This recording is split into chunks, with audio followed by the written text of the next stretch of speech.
So in my previous video I made my first game using Unity and published it on itch.io. Then I decided to expand my borders, so I said let's make a 3D game where you can actually move around. So I decided to make a 3D parkour game, which is a very basic idea but a good step ahead for me. So I opened Unity, made a new 3D project and got to work. Now to make a 3D parkour game you need movement, and to add movement you have two choices. One, which is character controller, and two, which is rigid body. Now what's the difference? Well, basically I tried both and character controller felt to me like a more complicated thing to do, so I chose rigid body. So I got some rigid body movement and then I can basically add platforms and just call it a parkour game.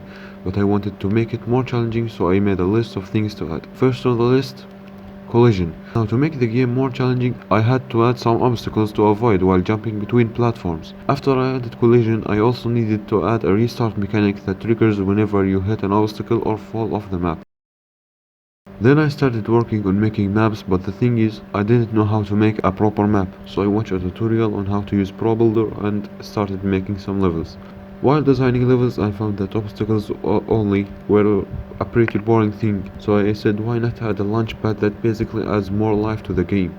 So I added them and made some UI like main menu, levels menu, win level UI, and so on. After that I made a tutorial level and made 7 other maps, and the game was basically ready. Now I didn't know what to name the game, so I asked ChatGPT and found an inspiration that led to the current name. Now I present to you Platform Hopper.